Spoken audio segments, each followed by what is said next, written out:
A cada dia que passa, cresce a possibilidade do Internacional fechar a janela de transferências sem mais nenhum reforço para a equipe. O entendimento da direção é que o elenco do Internacional não só é suficiente, como é candidato a brigar por qualquer coisa dentro do Campeonato Brasileiro. Mesmo admitindo que existem algumas carências, a dificuldade financeira e também a dificuldade de encontrar opções no mercado são os principais argumentos para que o Inter mantenha o grupo de jogadores até o final do Campeonato Brasileiro. E aí, gente, tudo bem com vocês? Obrigado pela participação. Não esquece de deixar o teu like, te inscrever, ativar as notificações e participar aqui do A Dupla. A gente está rumo aos 30 mil inscritos e queremos atingir essa marca o mais rápido possível com a ajuda de vocês. Então, fortalece, dá um joinha para o nosso conteúdo subir e para a gente chegar a essa marca de 30 mil inscritos.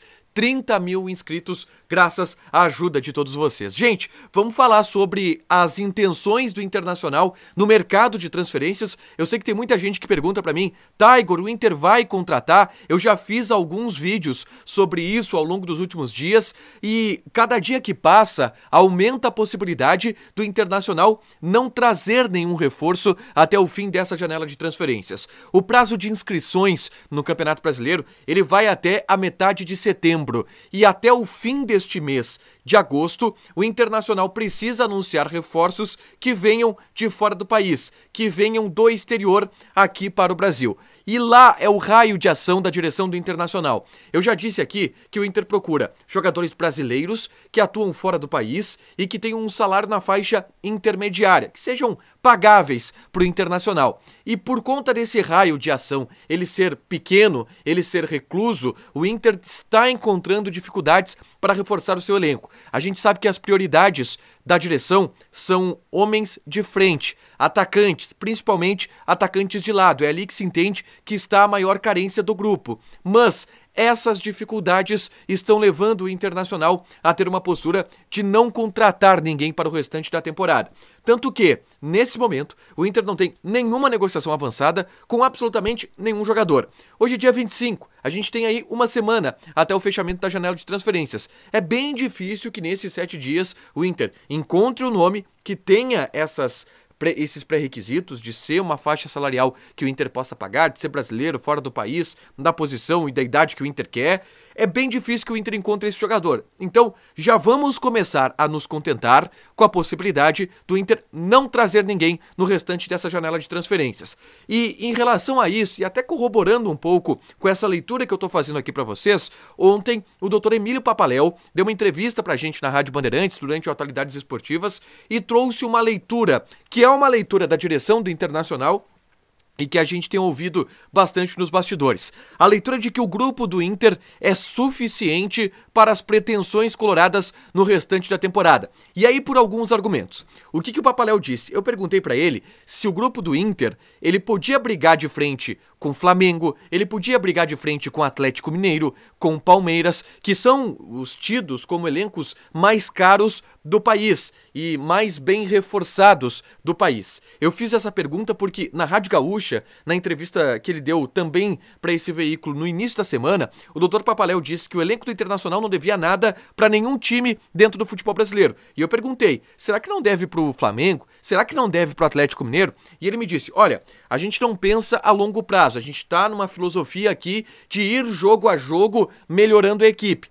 Só que, se a gente pegar os últimos 3 jogos e as últimas 3 atuações que, coincidentemente, na verdade, não é uma coincidência, vem de uma mudança de postura do time do Inter, que parece ter encaixado agora, o Inter nesses 3 jogos competiu contra 3 grandes clubes, atropelou o Flamengo, venceu muito bem o Fluminense e empatou fora de casa com o Santos, que é sempre uma pedreira. Essas 3 partidas indicam que o Inter tem elenco para ser candidato a qualquer coisa. Essa foi a aspas do Dr. Emílio Papaléu, vice-presidente de futebol. O Inter entende que com o elenco atual, nas condições que o elenco atual está agora, o Inter tem condições de brigar por algo grande dentro do Campeonato Brasileiro. O que é esse algo grande? Não foi bem definido ainda, porque, claro, o Inter, à medida que for avançando, vai dobrando a meta. Ó, chegamos na Libertadores, vamos pensar em subir. É a filosofia do jogo a jogo. Só que o Inter tem convicção de que irá brigar por pelo menos Libertadores da América nessa temporada de 2021, a partir do encaixe de time que foi apresentado agora. Um outro fator que conta a favor do Internacional, na visão dos dirigentes, é que o Inter vai jogar, em média, uma partida por semana. Então vai ter bem menos baixas por lesão, por suspensão não, mas por lesão, principalmente por desgaste. O Inter vai poder esticar mais a corda, justamente por estar em apenas uma competição. E isso facilita na hora da montagem do elenco. Aquele elenco que era muito curto para muitas competições, para uma competição só, que é o Campeonato Brasileiro, serve. E por isso o Inter está, de certa forma, se conformando com o fato de não encontrar opções no mercado à altura. O Inter está satisfeito com o elenco que tem. Esse tipo de declaração tem sido dada de maneira recorrente dentro da direção do Internacional, dentro dos bastidores colorados, e por isso a tendência é que o Inter não apresente nenhum reforço para o restante do Campeonato Brasileiro. Aliado a isso, se não contratar, o Inter vai ter um fôlego maior para pagar suas dívidas, para se ajustar financeiramente, e também vai dar uma chance, vai dar uma moral para o grupo de jogadores atual. O Dr. Emílio Papaléu, que é o vice-presidente de futebol, ele chegou também com a função de reagrupar o elenco de jogadores com a direção, que estavam um pouco descolados, ainda no episódio Miguel Ángel Ramírez, saída do Abel Braga. Muito se falou sobre isso, a saída do João Patrício Hermann, também muito se falou sobre esse ambiente conturbado entre jogadores e direção.